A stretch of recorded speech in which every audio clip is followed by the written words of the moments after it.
Please welcome back to the stage, Michael Atmore.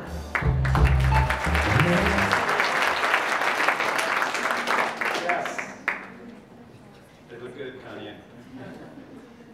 It's also my favorite Kanye song. Last year, we debuted Shoe of the Year, and we had the great good fortune to have Stan Smith come.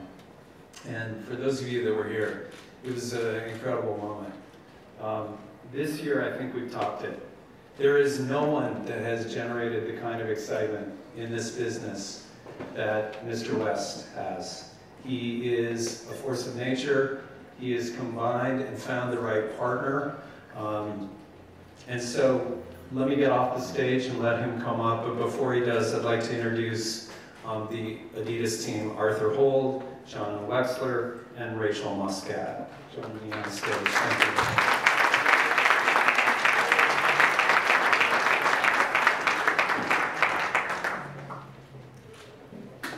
Good evening, ladies and gentlemen. It's been an awesome evening. I feel humbled. We got off the plane this afternoon, coming straight in from Germany, and I didn't really know what to expect. We missed the award show last night. Great miss on our behalf, because I recognize what an awesome audience it is. Sugar Ray Leonard, if I call my dad tomorrow morning where I've been, he's going to go totally crazy. Didn't expect anything like this. So. Well, we're not here to talk about us, we're here to talk about a very special person that all of you know in this room, and a very special person that we have the privilege to work together with, Kanye West. Just allow me a couple of words about him and about our project together.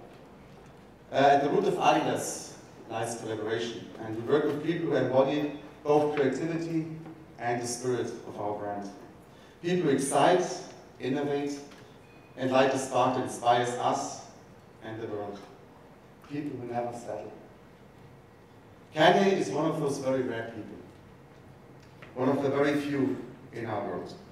And we are deeply proud of the iconic moment in footwear they have been able to create together this year. We want to thank Kanye for sharing with us his drive, his imagination, and for taking some time to dream with us. We are honored to present him the 2015 Footwear News Shoe of the Year Award for the Adidas Yeezy Boost. Thank you.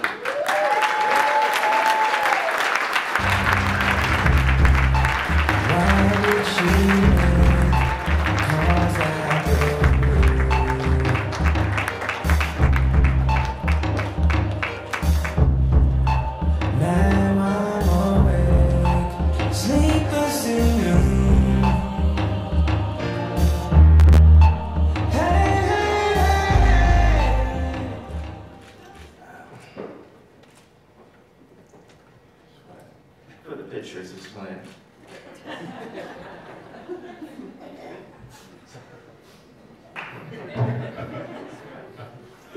So it's cool to be up here with the three people that I've screamed at the most in the past year. I know you're thinking like, where's my suit jacket? But if my wife's not here, no suit jacket.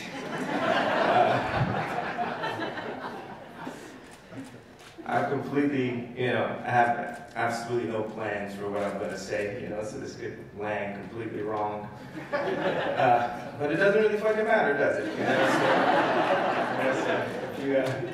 If you don't like 10-minute profanity-written speeches that end with a presidential bid, you can go to the bathroom.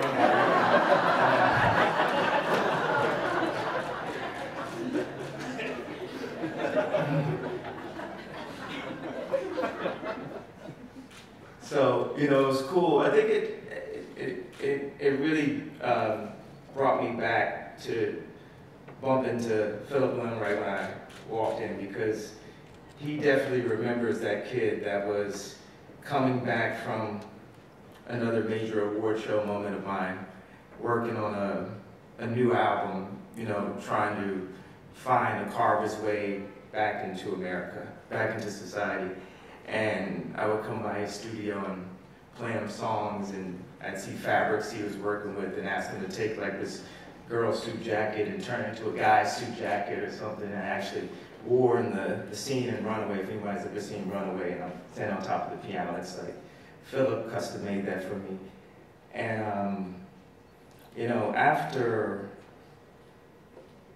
you know, the infamous Taylor Swift moment, I sort of like did a little self-exile just to get away from paparazzi and have people not, you know, just fucking with me, really, constantly. And the first thing I did was I went to Japan, and it was me and Virgil Abloh, who has the brand Off-White, and we sat there and just sat on the computer every day with this idea of designing. And we designed on the computer so much we started to joke like, hey, did you watch my JPEG? Because they, you know, never got past the computer screen. And I remember doing all these like Fendi ideas because I was friends with Michael Burke. And he said I can move to Rome for a little bit. And I did that. And me and Virgil went out there, and I didn't have a phone. He was like, you know, if you wanted to contact me, you had to call the hotel or call Virgil, and we would go in the office and we put our little designs up on the wall and our mood board. So basically, as I talk, it's just a mood board. That's my new style of speeches, and so it's very unorthodox. It's vibes, you know. You guys are designers, you know how to put it all together at the end of the night. Or feel free to just talk shit, you know. It's good to have someone to talk shit about, you know. At least everyone's so like, just don't want people to talk shit about me. I don't give a fuck, you know.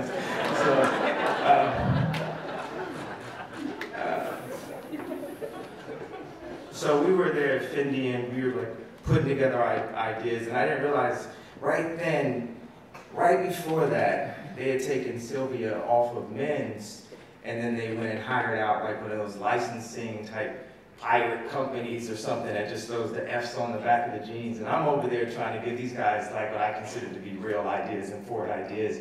And this dude, like the creative director, you cannot believe. Like, and this guy really thought he was like Ralph. He had like this one like little like room with like some vintage samples and had some people on the computer making the most shit ideas you've ever seen.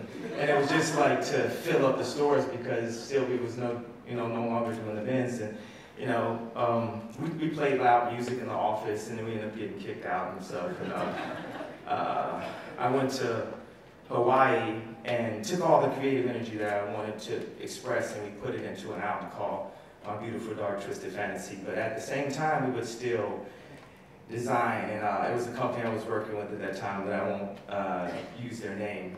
But they would come down, we were working on our second shoe, and I'd have these stacks and stacks of like manga magazines and like architectural magazines and just fashion magazines. I'm trying to soak in as much information, and we're playing like Kubrick and Jodorowsky on the screen, and we have all these rules of what people can do in the studio, and I'm constantly concerned about, you know, what I'm wearing, but it's hard to really get fresh in Hawaii because you can't like layer up and everything.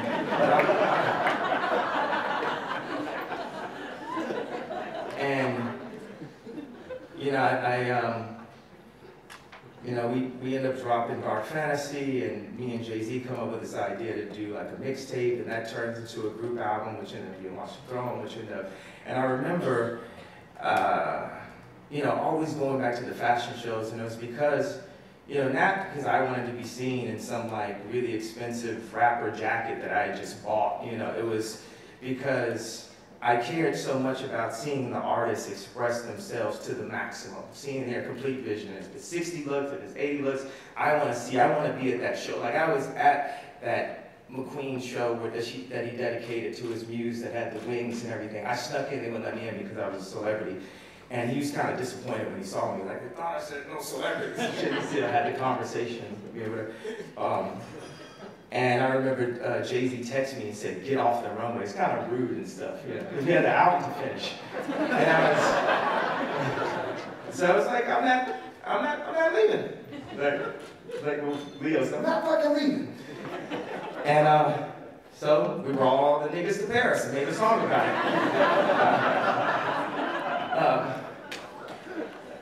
And you know, people would always, you know, they'd say, like, why do you love fashion so much? Why don't you love music? And like, one of my best songs came from the pursuit of another creative, you know, another art form.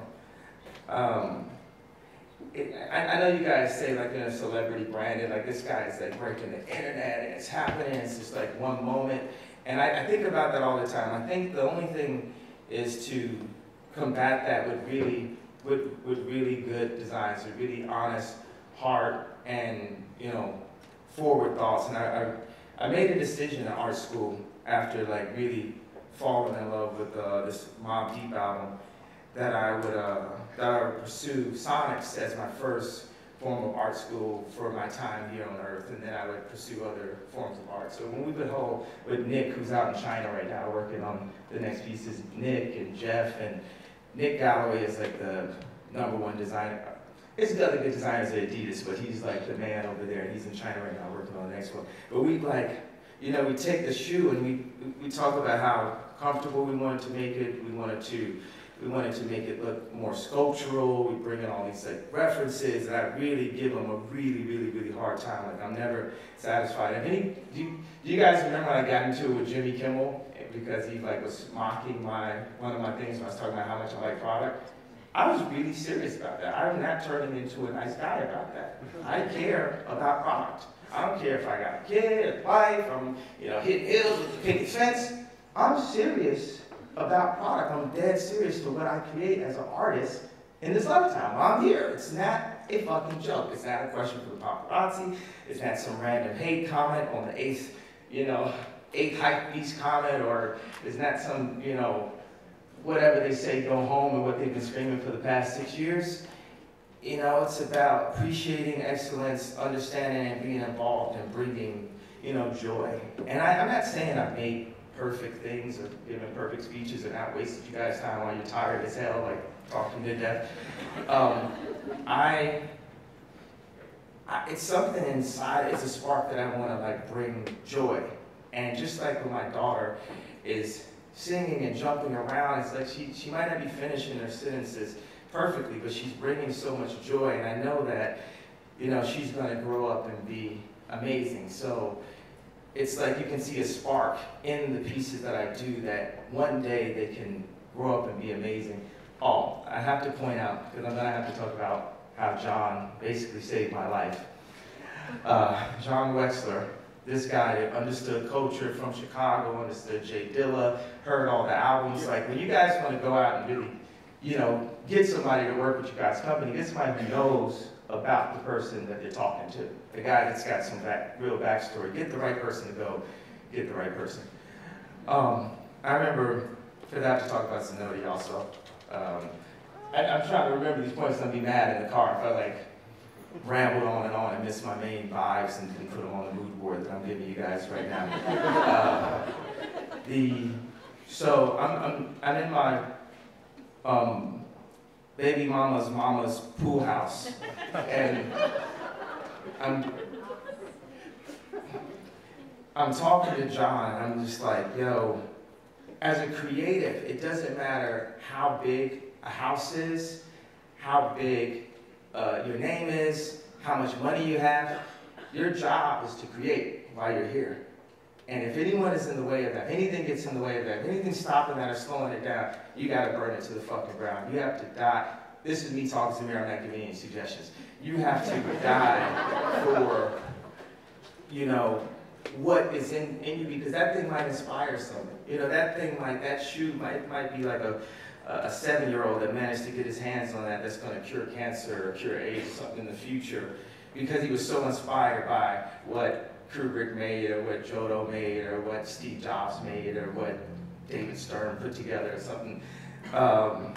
And I said, John said, it's important, you have to save my life. I'm not creating, I'm not giving out my stuff, and it's affecting my music, it's affecting our relationship, it's affecting everything, because I'm waking up in cold sweats every night being like, I want to fucking draw shoes. And it doesn't matter if someone thinks that I'm supposed to be doing something that's more important than that. It's like I got kicked out a class in 4th grade to draw shoes, and they gave me the opportunity, especially this first run, to like make them how I wanted to make them. They didn't say, you gotta make the logo 4 times bigger than the shoe, and blah blah blah. They're like, just make, what you're feeling. They allowed me to they allowed me to be me. They allowed me to express myself. The contract said 25 SKUs in the clothing collection. I was supposed to do a fashion show with 25 SKUs. I don't know how that was supposed to happen. And the original talent budget was $500,000. I don't know how I was supposed to put a design team together for that, but luckily I was a multi-millionaire rapper and I covered the rest of it.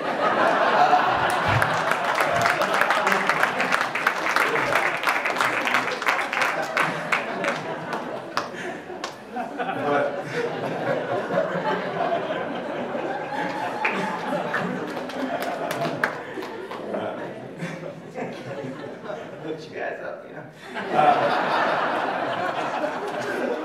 So when I was at Fendi, when Michael Burke had, you know, me and Virgil as Fendi, we visit Stockholm, you know, on the weekends. That was my single days. It was fun. It wasn't too bad, and it wasn't as miserable an experience as you know some might think. My exile was pretty fun and stuff. You know, what does Kanye do when he pisses every white person off on the planet? Goes to Stockholm and dances with more white people.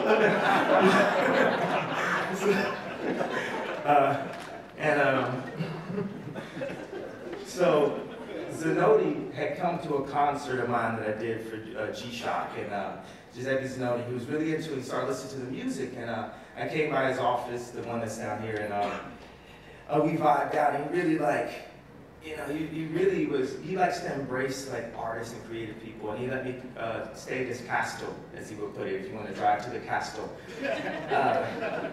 And he let me learn, like, do you know how much fucking money I wasted of his doing sample after sample, learning how to put shoes together right there in that Zanotti factory, boot after shoe, any and every idea I could possibly do. We even did a bag. I had like a snakeskin bag I used to walk around with, like, you remember that bag? It's Zanotti made the bag.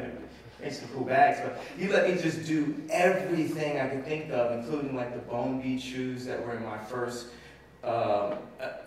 amazingly slammed to death first fashion show in Paris and stuff. And there was one item that came out. It was the Bone Beat shoes. They cost $6,000 and they sold out. But when I saw the name Kanye West on a high heel, I knew a piece of that wall, that ceiling, that invisible glass was broken, because everyone, what do you mean a rapper? What are you talking about? You can't make a high heel. That $6,000 shoe sold out. And me and Zoe have been really good friends, but he was very crucial to my creative process to develop my ideas. Also, Louis Vuitton, that allowed me to do that one collaboration. And it's like, you know me with the 25 SKUs. I'll take a collaboration to a fashion show with everybody in the front row and all that. And the company in between I won't mention, and stuff that I've been very, angry with in the past. But also they really were helpful to helping launch the name Yeezy as a shoe name, because now if you see, it's a serious contender in the shoe market. People compare it to Brand Jordan. It says it has that potential to be something, and I'm waiting on my son to arrive any day now, and I look at my daughter, and I look at my wife, and she's rich, and I'm not. I'm not planning on being broke.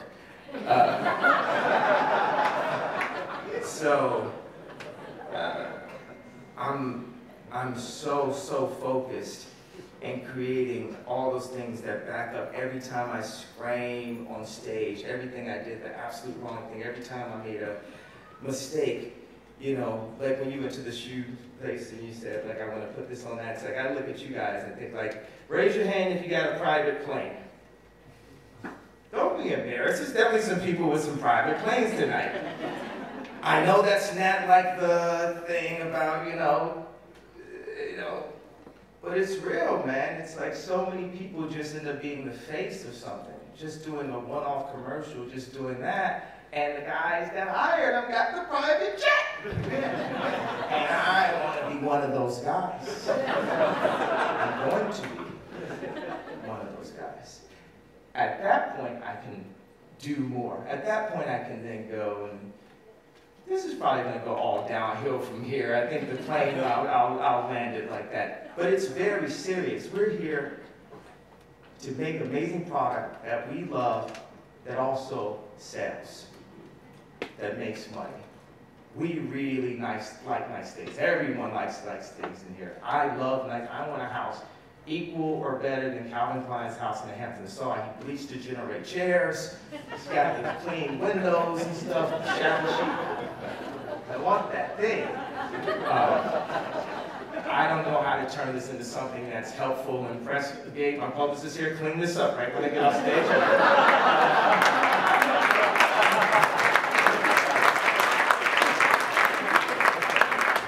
But that's just some moods and vibes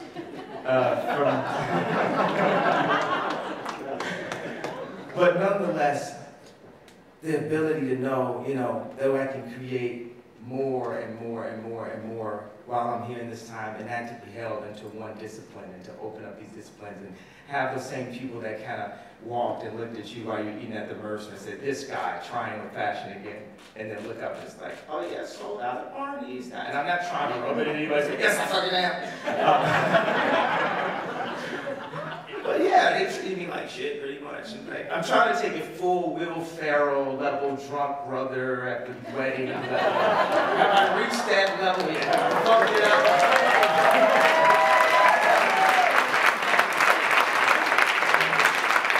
Good. Then we're fucking everything up. And author Rachel, amazing, amazing partners, and Adidas.